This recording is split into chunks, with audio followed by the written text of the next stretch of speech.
Okay, so welcome everyone. I hope you're well. I hope you can see my slides.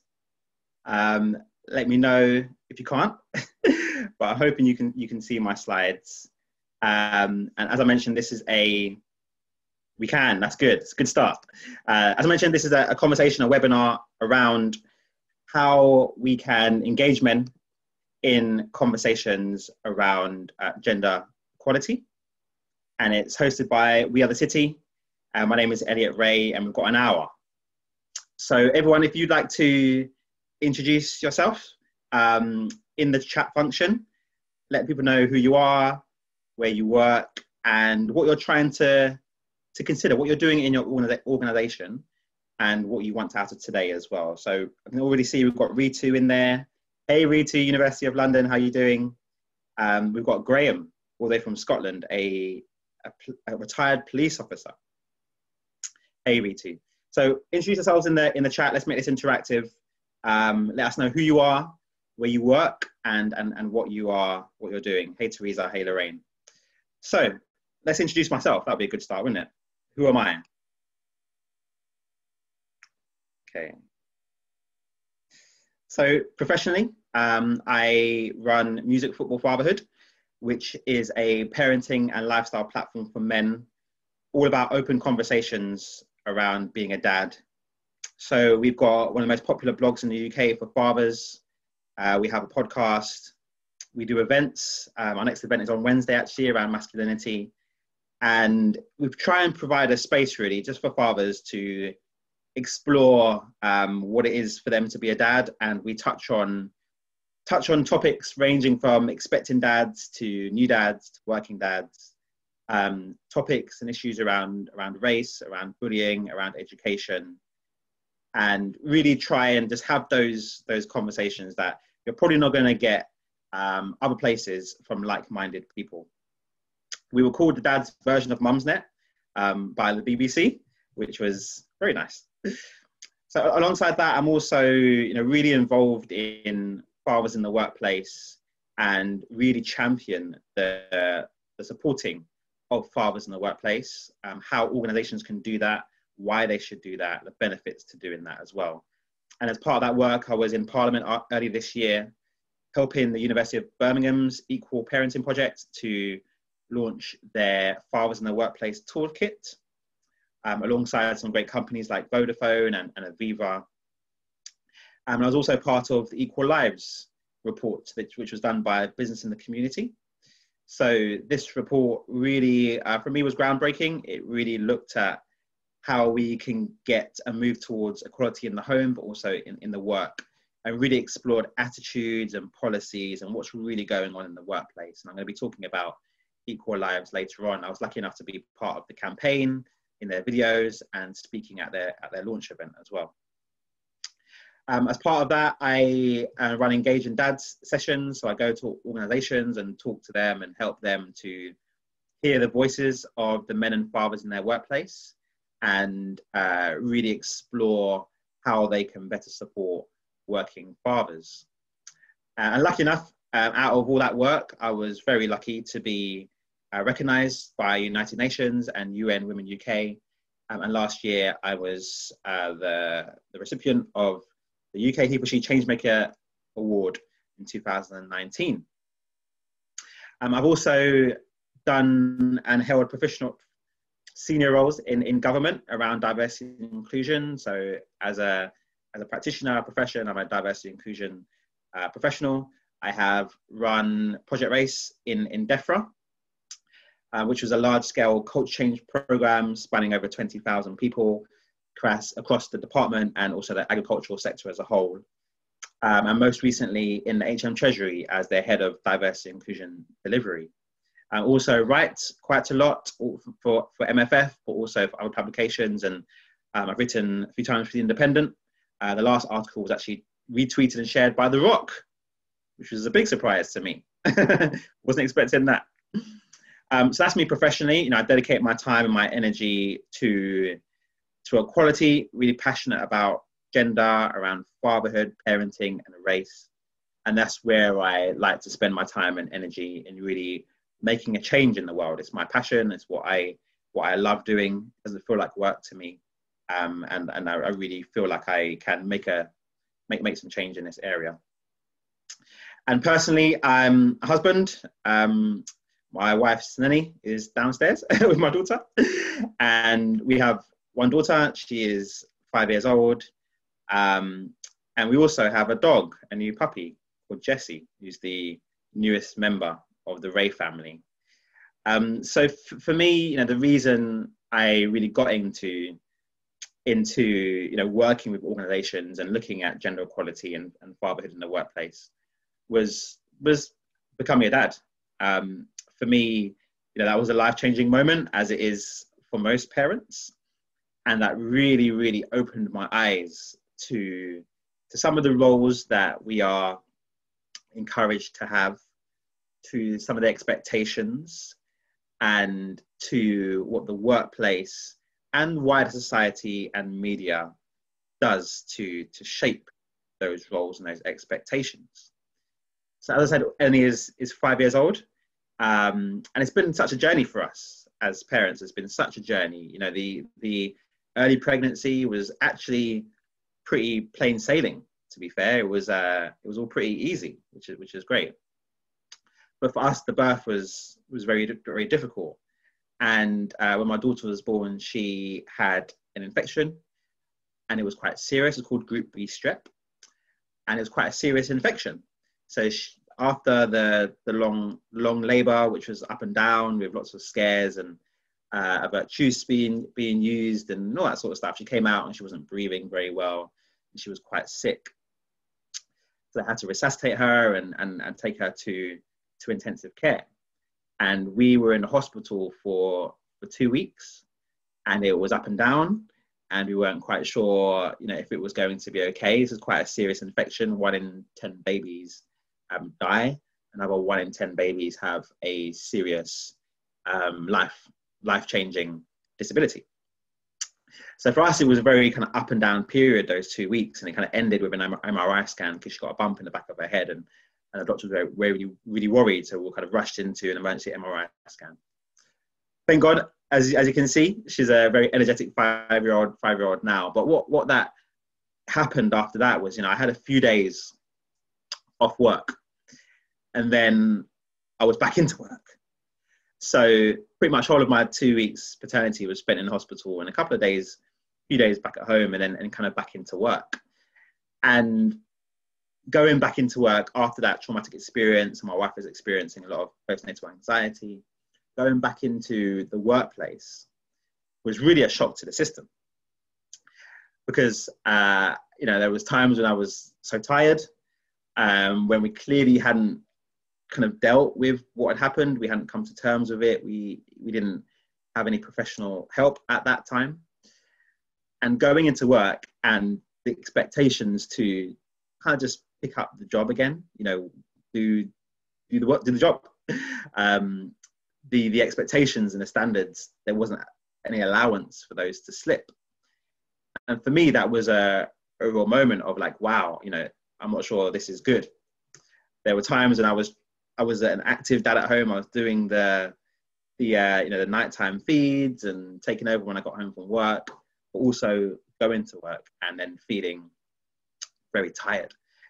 And I remember there was one time, for people that live in London, you might know the Victoria line. There was one time where I got on the train from Victoria, and we lived in Walthamstow, which is right at the end of the line. I got on the train, I was so tired after work, and I slumped down on the seat and just fell asleep. And then I felt like we got to the end of the line. We got to the end of the line, and I just couldn't get up from my seat. I just couldn't get up. And so I waited until the doors closed again and went back the other way. And it was just, I was just so tired from everything. It was very hard to function. And also being at work and feeling that tiredness, and sometimes in meetings, not feeling like you can contribute properly and you can really, really perform like how you want to. But what happened is I was actually quite lucky. I was working in a place that allowed me to work flexibly. So this meant that I could change my hours, and I did a lot. So here's a example of some of the kind of different flexible working hours that are available to people. I exercised a few of those within the first 18 months, I would say, you know, I did compressed hours where I didn't work on Fridays, which is great. So I worked long days from Monday to Thursday, but I didn't work on Fridays. And I worked from home on some days. I worked flexibly, where I would kind of start early and leave early. And I really just was able to change my hours a lot. And what that meant is that I could actually play both roles. I could be active at home, but I was also able to be my best self at work too. That was fresh when I was going to work. My lifestyle allowed for it. And what that meant in the long term, and what that means is now, is that, you know, I can work flexibly. I can do the school pickups, and that's allowed my wife to also do a similar role to me too. So, you know, we pretty much share the childcare, but she also has a senior job too. She's a senior manager as well. And I think for me, this is the main reason why I'm so passionate about supporting fathers in the workplace and gender equality, because I found that I've experienced both sides of it. I've experienced the overwhelm, the feeling of being stuck, that difficulty of trying to manage everything. And I know how that feels. And talking to people in the music football fatherhood community, I know how that feels with people who aren't lucky enough to have flexible jobs. But I've also experienced where it's good, and I've seen the benefits of that to myself, to my child, and to my wife, and to my family as a whole. And that's what really drives me, and that's why I'm really passionate about this work. And what we know is that what can normally happen when that first child is born into a family is when the gender pay gap really gets serious. So we'll know before that there is still a gap. But when that first child is born into a family, that's when we really see difference, because normally the man would continue working, maybe hasn't got flexibility in his job, he's not able to help out so much with childcare, and the woman takes the brunt of that. The woman will normally be the one that's maybe the stay-at-home parent, or has to reduce her hours, or go into a job that's not as stressful and demanding on time, or just on mind space as well. And this is a really important point. So I think when we're thinking about why is it that we need to engage men in gender equality, there's lots of different reasons. For example, from a business perspective, retention of talent. We know that talented people who have caring responsibilities are you know, they see the monetary rewards as sometimes equal to their flexibility. So the good organizations that are retaining their talent now, places like Aviva, for example, engaging men in this conversation is really important. But of course, to address the challenges around the gender pay gap, we need to be able to look at what's happening when that first child is born into family. And there's been some good examples recently. So you may have seen in the BBC Zurich, they did a test for a year from February 2019 to March 2020, this year, just right before lockdown, conveniently. They advertised all their roles as flexible. So they added 6 words to all of their job descriptions: part-time, flexible hours, job share. 6 words. And they also used gender neutral language. What they were finding before they did that is they had feedback internally that it was harder for women in their organization to move up to senior roles. People weren't applying for some of their jobs because they weren't flexible. So they took the bold step to doing this.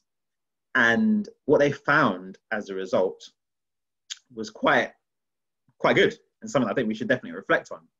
So as a result of doing this, they found that there was a 20% increase in women applying for senior roles.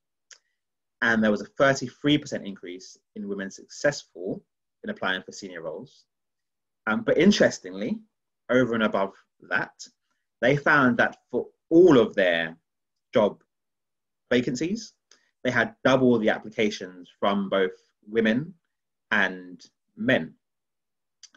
And I think those outcomes are really fantastic and really prove that just by making jobs flexible, which of course in the context of COVID has happened, and we'll talk about that later, but making those jobs flexible and accommodating for people's caring responsibilities, and if they're parents, their childcare responsibilities, accommodating for those really means you're going to attract a wider pool of talent, and you're going to get better people out of that. You're going to get happier people that stay in the organization, really champion the organization as well. And this is great for women in terms of representation at senior roles and culture, but also for men. And it shows that, as the research suggests, that actually men are starting to value that flexibility just as much as women too. And we can see that by that last statistic, double the applications from women and men for all the roles.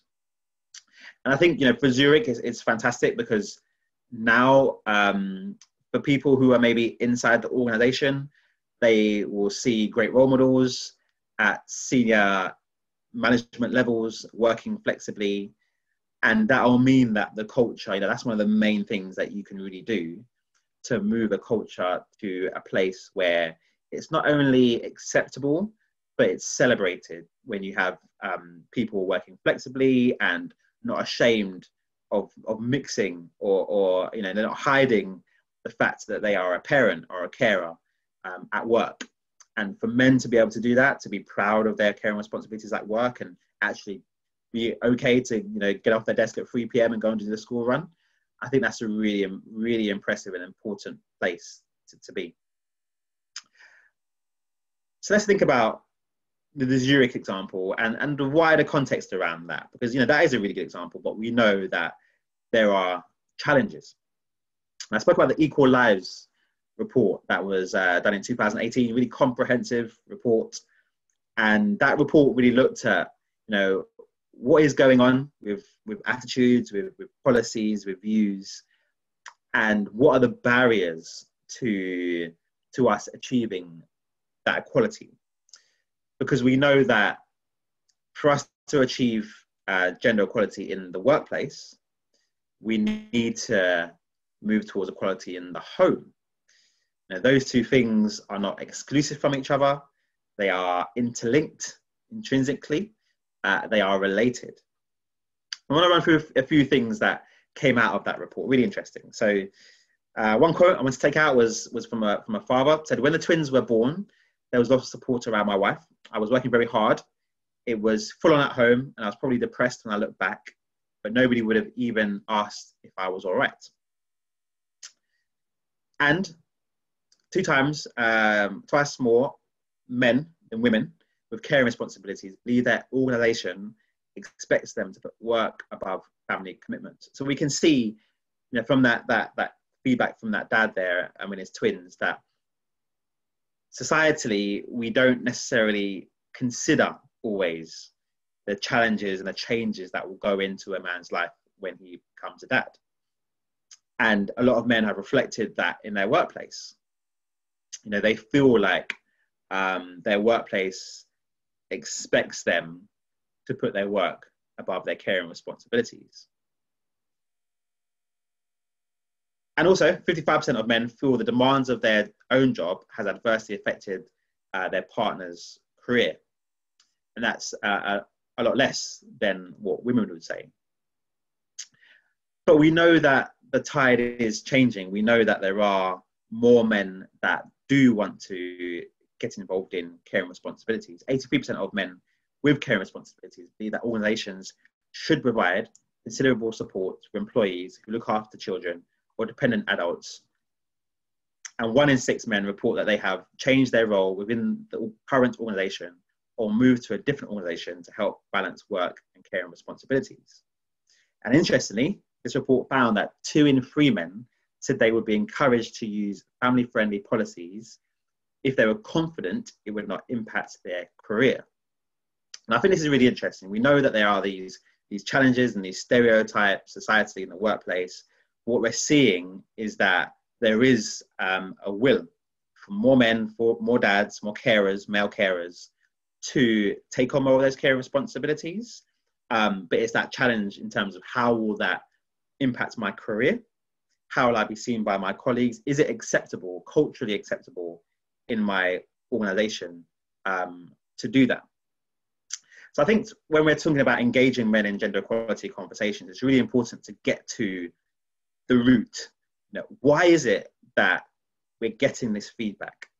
Why is it that a lot of men and women feel this way in regards to their gender roles? I think ultimately we can't ignore the fact that masculinity and femininity puts us in boxes. And no one exists solely in one box, either biologically or psychologically.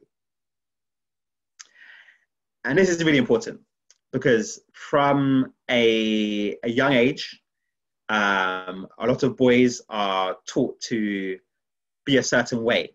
We've all heard the phrase, boys don't cry. Boys are told that they're not carers, that they have to be warriors, that they can't be emotional, they have to be emotionless, they have to be strong. And this starts from a very, very young age. And that is seeped into us, both men, boys and girls, from I would say from as soon as they can, interact with the world. And you may have seen a really interesting video I was taking in the school. So a teacher with their school children, I think maybe they were in reception or year one, they were talking to their class about a firefighter. And they described this firefighter. This firefighter would go into burning buildings and was really good with the equipment and really strong and would put fires out and they would save people. They were great. And all the kids were like, wow, this firefighter sounds amazing. And so the teacher asked the children to draw the firefighter. And the children were drawing, and out of the 30 children, I think it was 27, don't quote me, 26 or 27, out of the 30 children, all drew men. They had a fireman. They would draw a fireman.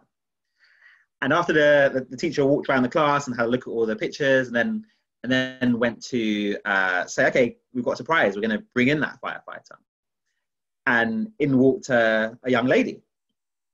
And the children couldn't believe it. They couldn't believe that a woman was the person that their teacher was talking about. And it just shows how, from an early age, we are conditioned to believe men and women are certain ways based on what masculine is and what feminine is. And what I always talk about is that ultimately we don't exist just in one box. Some men will be alpha males, and when we're talking about the workplace, they will want to work all the hours, and that's what's natural to them, and maybe their partner likes that too, and that works for some people. The traditional setup works for some people. We shouldn't look down on people that do that. That is perfectly okay for some people where it works in their families. But for other people, that may not be true. That man, just because he is a man, doesn't necessarily mean he is going to be the alpha male. He may have traits that we look at as feminine, like caring, like empathy. Those sort of things that he may actually embody more than his partner. And I think in those instances, in those circumstances, what we want to work towards is being able to have those options for people. And ultimately, when we're talking about things like shared parental leave and flexible working and job shares and all that for men, that we want men to have the options, because ultimately, as it says, none of us exist solely in one box, biologically and psychologically. And what we find is that the pressure to be masculine on men is very heavy and can take its toll. And there's some great research that Calm, Campaign Against Living Miserably, have done in 2016. They did a really good piece of research to look at, what is that pressure? Why are men, for example, committing suicide at really high rates? Why do men not feel like they can talk about things when they're going through depression? And why is it that we feel like we are contained in this box? So I think ultimately we need to think about masculinity, and when we're engaging men in these conversations, really getting down to the root causes of why we are here is essential. And I'll talk about the definition of patriarchy. Patriarchy is a social system in which men hold primary power and predominate in roles of political leadership, moral authority, social privilege, and control of property. And essentially, engaging men in these conversations about gender equality, we have to lead with the lines that dismantling patriarchy and dismantling and changing gender expectations is actually to the benefit of men too. And in some ways, you could think it's sad that we have to do this. Why doesn't everyone just get it? And why doesn't everyone care? Of course, some men will care about gender equality, and they will want more women to rise up into senior positions just because that's who they are. But unfortunately for a lot of other men and a lot of other people, full stop, when it comes to change and inclusion and these kind of things, we have to explain to people what's in it for them. And there is a lot of benefits to dismantling patriarchy and gender expectations for men. Sometimes we just don't know what they are. So I'm going to spend some time talking about what are the benefits of dismantling patriarchy and gender expectations for men. And there's loads. So the first one, we're talking about parenting, ongoing fatherhood involvement. Fathers who take 2 or more weeks off after their child is born are more involved in their child's care 9 months later. Paid paternity leave can help foster better father-child relationships. And I was recently on a panel event last week for International Men's Day, and there was some other dads on the panel, and there was some really touching stories about this. One dad who was very senior in the organization, senior manager, very good job, demanding job, earns a lot of money. And he said that his son said to his partner, "Where does daddy live?" Now his home is in the family home. He lives there. Him and his partner are together. But because he's always working, he's always out. And his son genuinely didn't think he lived in the house. And he said it was the most shameful and embarrassing thing anyone's ever said to him or about him. And there was another dad on the panel as well, who only now in lockdown has really felt like his kids have got to know him and he's got to know his children. Because during the working week, he was working so much. And so that relationship between the dad and the children can be damaged. And I think when we're looking at those gender expectations and how we dismantle those expectations and patriarchy, it leads to more fatherhood involvement. And children's outcomes. Father absence tends to correlate with poorer children's outcomes, including lower education, attainment, poorer health, greater emotional and behavioural problems, with effects lasting well into adulthood. And this is research from the Children's Encyclopedia. We know that when the dad is active in the child's life, it helps with emotions, with behaviours, with education, with well-being. So dismantling patriarchy again and gender expectations is beneficial to that man, because his role in his children's life will be important to him. And then relationships. I'm sure some of you will laugh at this, but evidence suggests that the greater the father's contribution to housework and childcare, the more satisfied both parents are, and the more stable their relationship. Now, if my wife was here, I'm sure she'd agree. But yeah, for relationships, for healthy relationships, we know that both parents chipping in is good. It's good for everyone, and who doesn't want a healthy relationship? But also, you could argue the big one. We spoke about the CALM research. The suicide rate for men in England and Wales in 2019 was the highest for 2 decades, official figures show.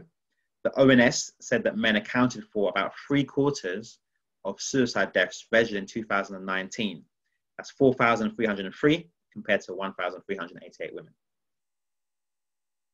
The patriarchy in the systems and the gender expectations are putting a lot of pressure on men, and some men don't know how to escape that. They don't know how to see out of that. I spoke about that statistic around, disproportionately men do not talk about things when they are depressed. They don't tell anyone, because to tell someone is weak. It is not what a man is supposed to feel. Men are supposed to be strong. Men are supposed to be the leader, and to show vulnerability is to be weak. And that is one of the core reasons why we get to this stage, and people feel like they have to take their own life. And ultimately, patriarchy and the systems around and those expectations on men is meaning that they can't open up, they can't talk, and also they put that unnecessary pressure on themselves to be the breadwinner, to really be that strong person and not have any downs. And as we know, as we get into adulthood, we know everyone has ups and downs. No one is immune to ups and downs. Absolutely everyone in the whole world has those. And so we need to allow men to go through those and talk about those as well. And that will help massively. And as we dismantle patriarchy in those systems, we'll be able to do that. The current social constructs are killing us, literally. We need a readjustment, and men and women need to work on this equally. Gender equality is not something that only women can do.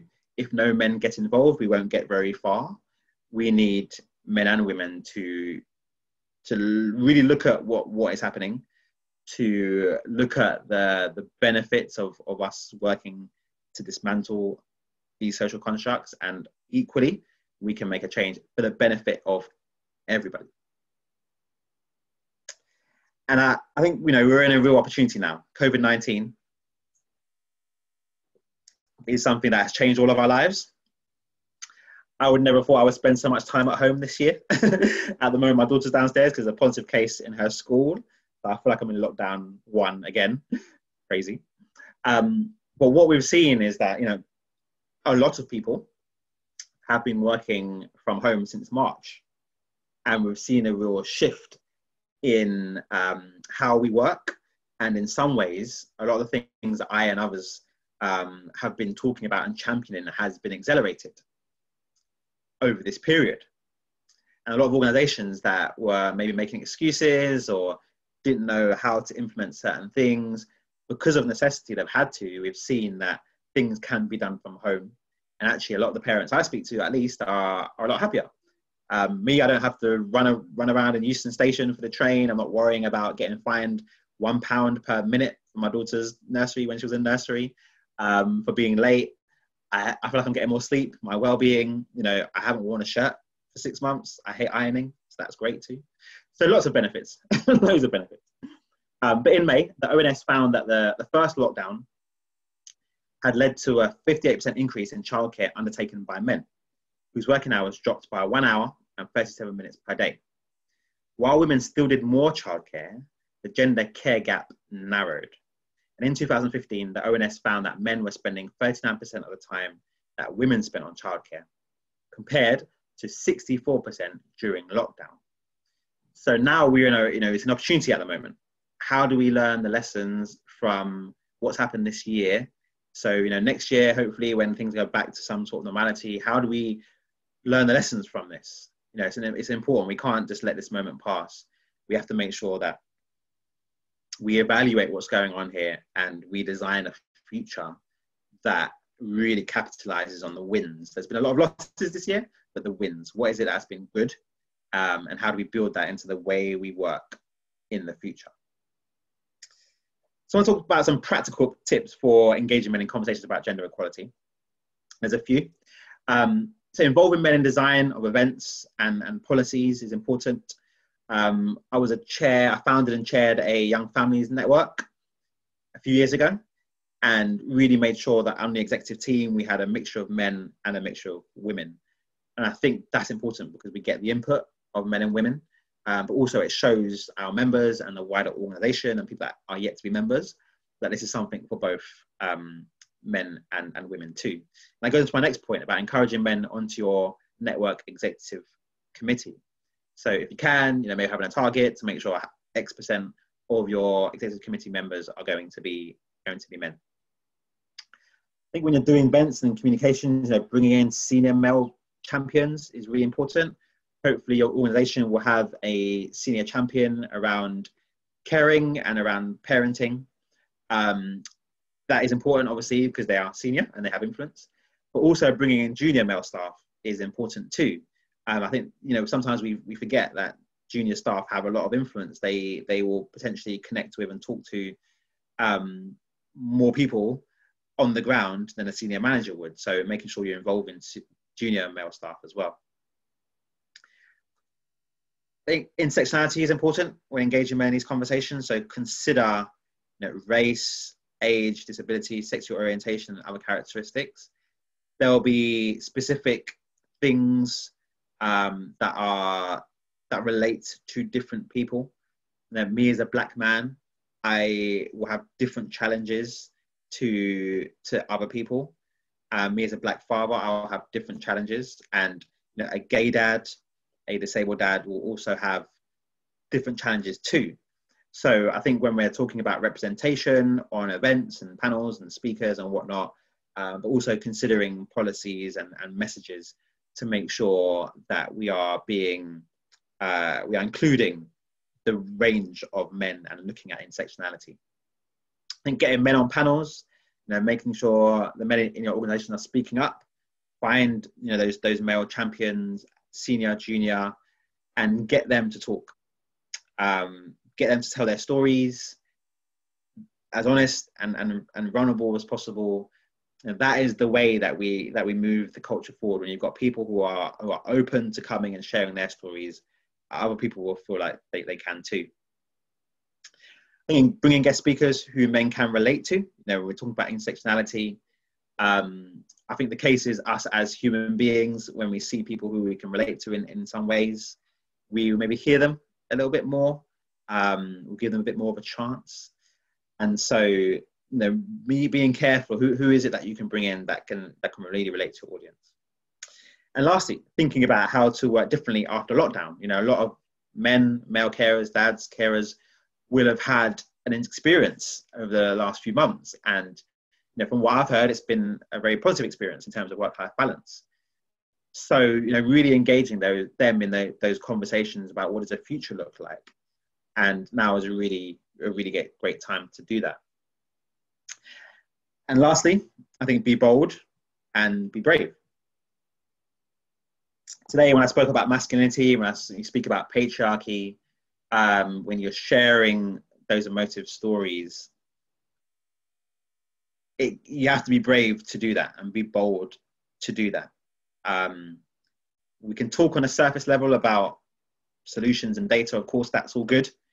But don't be scared also to touch on some of the more difficult topics and some of the root causes as to why we have those gender expectations and what they are doing to us. Don't be scared. Don't be scared to don't shy away from those things. It's important to engage people. And I think it's effective in engaging people too. People want to hear those things. So don't be scared of that. So as I mentioned, I do a lot of work with engaging men and engaging dads, and spend a lot of my time doing what we call engaging dads workshops through Music Football Fatherhood.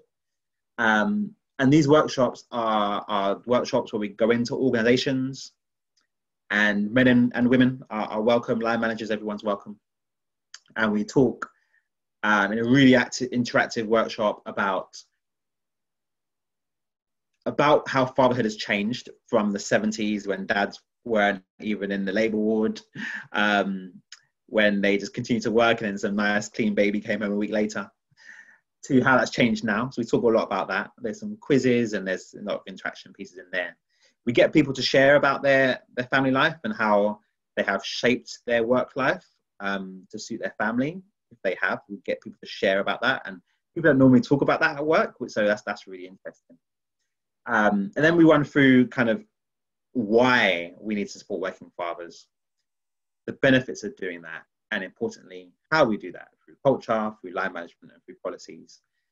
And we end with a fatherhood panel where we get dads up on the stage, and we ask them some questions about the things that we've discussed and what they would like to see done differently. I'd like to share a couple of videos from people who have experienced those workshops. So hopefully I play this and you can hear. Let me know. Cool. Hi, I'm Nick from MHCLG. I've just been on the Engaging Dad workshop, which I really enjoyed. I found it really helpful to have a chance to talk with others about experiences of shared parental leave, of being a dad and considering how you balance that with your work, and just to think about what more we can do about this. And it was also good to hear about music, football, fatherhood, and know there's like platforms, not just in civil service, but beyond, that we can give us. So that was Nick from MHCLG, and I'm going to play this video as well from Chelsea from Carnival. Hello, I'm Chelsea. I work here at Carnival. I also work with Athena. We've had Elliot here today who's led some really engaging conversation. We've had dads talking about feeling guilty, which I was never aware. We talk a lot about women feeling guilty, so that was a huge surprise to me. Lots of interesting statistics, really great conversation. I really hope it's going to make a difference here. And those workshops, they really are about opening up that conversation and hearing from other dads. So where Chelsea was saying, she didn't know about the dad guilt, because a lot of men don't talk about the dad guilt at work. So creating that space where we can try to understand more about people's experiences. A lot of the time we can see the world through our own lens, but hearing from other people is really powerful. And then staff networks and HR departments can start to think about what is it that they can do to benefit the business, and to benefit their employees as well. So following on from Engaging Dads workshops, I also wanted to talk to you about something that I am very, very excited about. As I said, I run Music Football Fatherhood, the parenting and lifestyle platform for men. And the contributors from our team, we have a team of 20 contributors, and we have a social media manager and an editor. And some of our contributors and some other dads, we've come together to put a book together called Dad, Untold Stories from the Front Line of Fatherhood. And this book it's a deeply moving collection of stories from different dads talking about their fatherhood experiences from an honest and vulnerable place. The men we have are writing things down on paper for us that they have never said out loud. And when we're talking about masculinity and what it means to be a man, and move into a place where we can be more open and we can share and we can acknowledge our ups and downs, I genuinely feel like this book is going to have a massive impact on the conversation around fatherhood and mental health and masculinity and gender equality. There's stories in there that will cover things like work-life balance and new dads being bullied at work and workplace culture, and shared parental leave and stay-at-home dads, to identity, to widowhood, to gay fatherhood and surrogacy, to being a black dad, to being a stepdad. All those different stories, but ultimately the string that connects them is that these are open conversations, and this is about men talking about their fatherhood experiences, and we haven't heard a lot of these stories before. And I want to show you play you a video that we have prepared for the crowdfunder that we have just launched last week. Who does a dad turn to when the love of their life and mother of their children dies during childbirth? How does postnatal depression affect men? How does it feel for a gay dad to go through the surrogacy process? What are the challenges of being a black dad and raising a mixed race child? What is the experience of a dad on shared parental leave? Or a stay-at-home dad going against traditional gender stereotypes?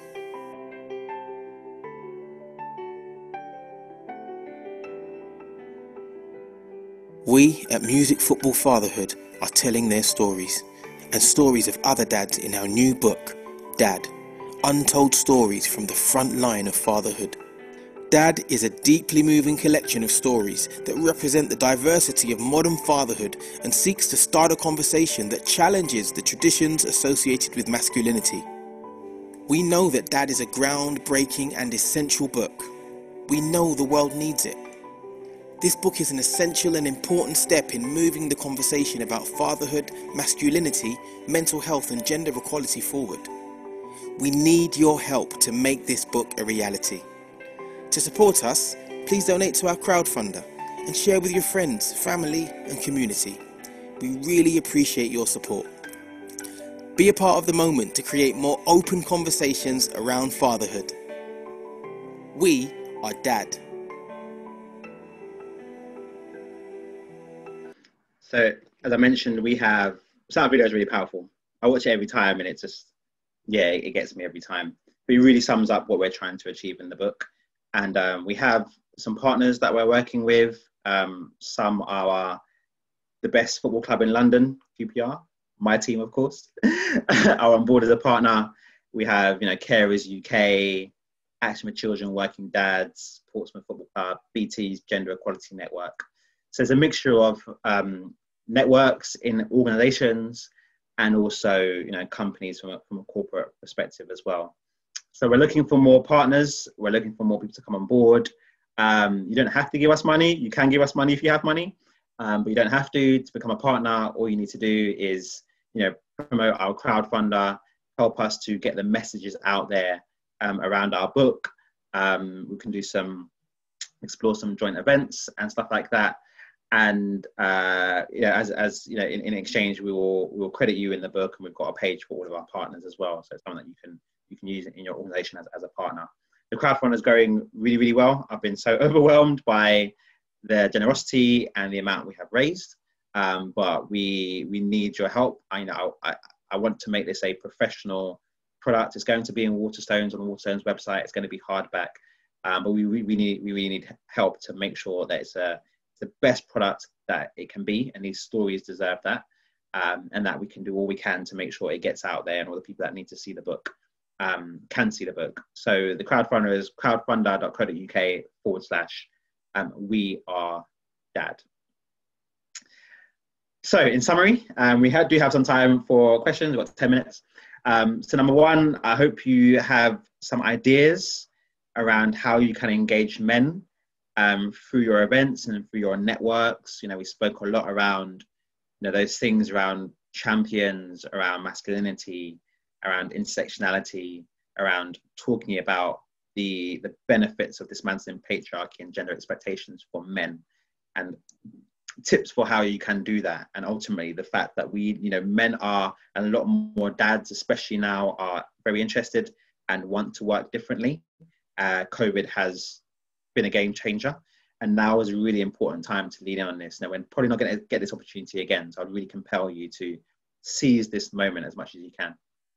The second thing is our Engaging Dads workshops, or I also do talks like this around fatherhood and masculinity and gender equality. So if you would like, of course, I can come down to your company, just get in contact with me. I'm sure this will go out with some contact details, but my email address is hello@musicfootballfatherhood.com, or just look for me, Elliot Rae, on LinkedIn. And the third thing around our book, this has been really powerful. It's this special project.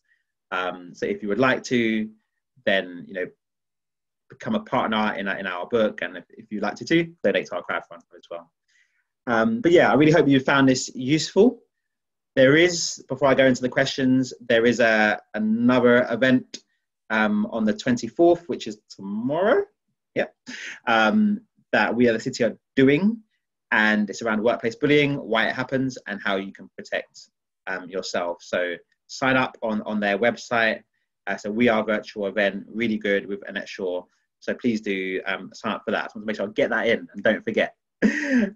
So let's go to questions. I'm going to open the floor now,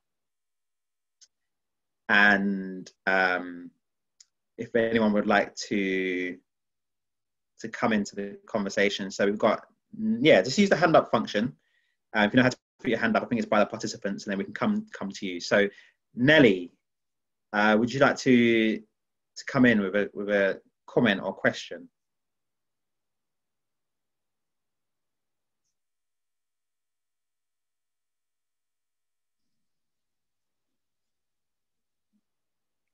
Hey Nelly, are you there? Hi, good. Sorry, the connection was getting poorly. My question was more about not how do you counteract what society teaches your children, even if it's not your own doing. So I've got a boy, and I consider myself to be quite a strong female, and I'm a single parent. And my son started school, and he's come back with things like, boys are stronger, big boy don't cry. And I always tell him that's not true. You can become a big boy, but you can still cry and show your emotion. And girls are strong, you know. And I always to try show him with example, but I don't really know how you can counterbalance what other people are teaching their children and what is hearing outside of home. Yeah, it's a good question. Thanks, Nelly. And I think what you're doing is right. And I think, unfortunately, you know, I see from my daughter, those influences from school and, you know, things out of our control are very strong. And so what I will have to do, and what we do, is try and work extra hard to balance out those messages. So the things that you're talking about in terms of the messaging, just telling, you know, talking about it in terms of what he watches and what he reads and what he consumes, and making sure that is working towards what you want him to be. But also bring in other men. I know you said you're a single parent, but if there's a man that can come in and talk to him from a male perspective as well, you know, being able to bring in other people to help you as well is really powerful. But, you know, it's not easy at all. I'm going through the same thing myself. And I think us as parents, we've just got to work extra hard to really recognize the messages they're getting and make sure they're getting a balance of those messages. And I think as long as we can do that consistently, then we'll be okay. Thank you. Thanks, Nelly. Thanks so much.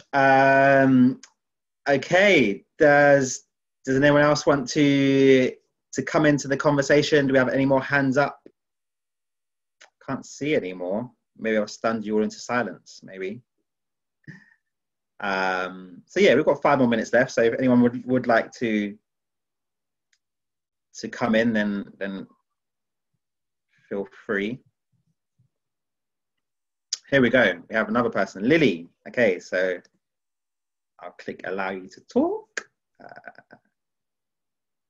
Hi, Elliot. Is that working now?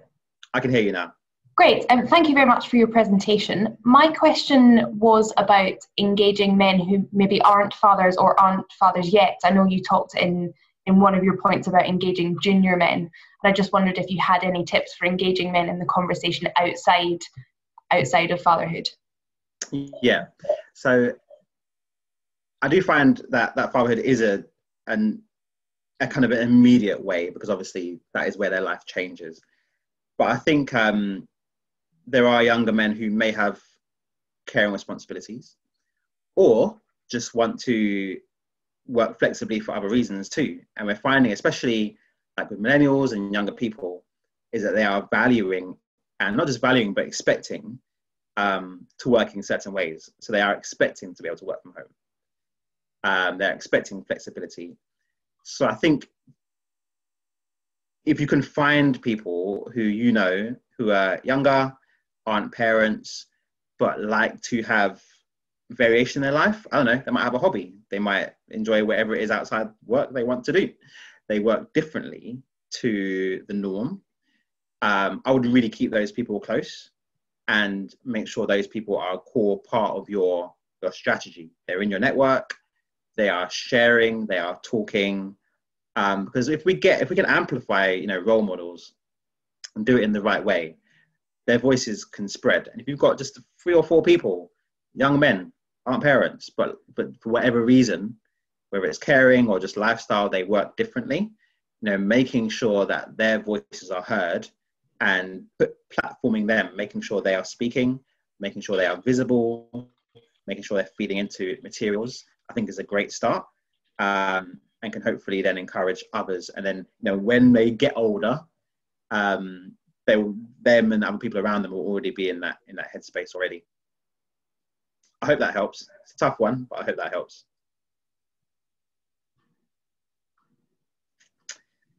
Okay, so do we have anyone else? Last chance. 3, 2, 1, go in. Okay, so thanks everyone. Thanks so much. Elliot, can you hear me? I can. Just to let you know, there was 2 questions in the Q&A panel as well, that if you're all right to have a look at them, please. Okay, sure. So I didn't see that. I'm new to the webinar stuff on Zoom anyway. Okay, so Alicia, hello Elliot, thank you so much for this. It was really helpful. You mentioned briefly, however, as an organisation, how can we help men with caring responsibilities for their parents? I know, especially in some cultures, the son is expected to look after older parents. Yeah, this is a great point, and I think it's ultimately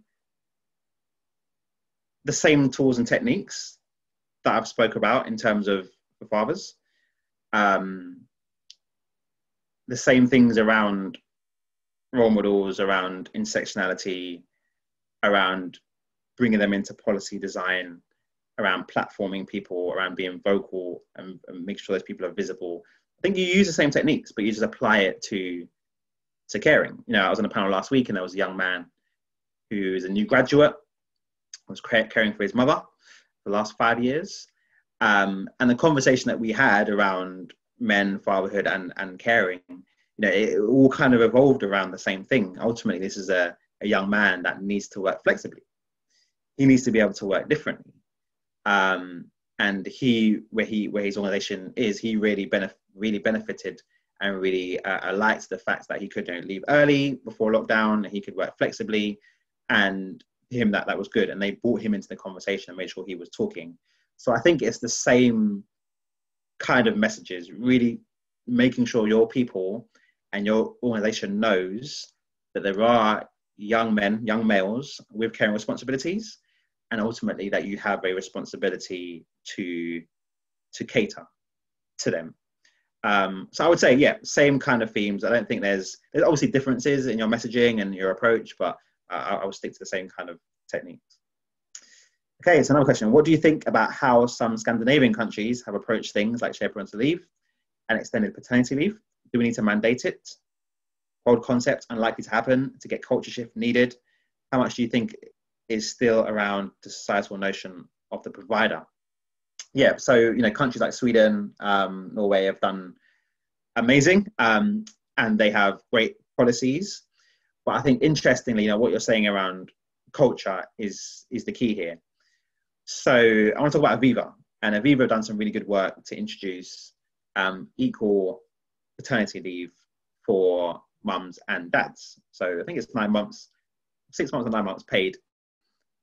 Doesn't matter who you are, you could be the dad or the mum. And before they introduced that policy, what they did a lot of culture change work. I think it was 18 months. They were doing workshops, they were doing consultations, they were going around talking to their staff, consulting their staff, and making sure people knew why they're looking to introduce this new policy and what they're trying to achieve from it. And basically shaping the culture before the policy was implemented.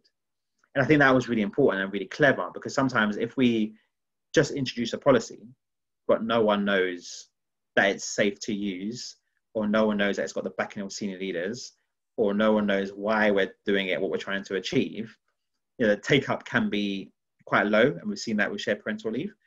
But if in your organization you are doing more work to build the culture, which ultimately is the decision, that's the most important thing. If the policy is there for a dad to work flexibly, it depends on whether the culture says that is allowed to do. So for example, there's been times when I've had to leave meetings with my permanent secretary at 3 o'clock to do the school run. And the policy is there, but actually if I didn't feel like that was a safe thing to do, if I didn't feel like that wasn't going to affect my career, I wouldn't have done it. So I think, we can't always shape culture outside of our immediate influence outside of our organizations. That's hard to do. You can do it, of course. We tried to do it through MFF, but what you can ultimately control is the culture in your organization. So I would say, yes, the Scandinavian countries have done great stuff, and obviously we want to aim to be there. But before we go to mandate policies and whatnot, I think it's just the culture change work that has to be done with employees and staff members first. And then in time, we can get to the point where we can potentially mandate stuff, but people will want it anyway, hopefully. So I hope that's answered your question. And yeah, thank you everyone. It's been really good. It's been a great session. I've enjoyed it. I hope you have too. And yeah, I hope you have a good day. As I said, please get in contact with me if there's anything you want to discuss further. And again, thank you to We Are the City. Big thank you to Vanessa and the team as well. So thanks everyone. Thank you so much. Brilliant.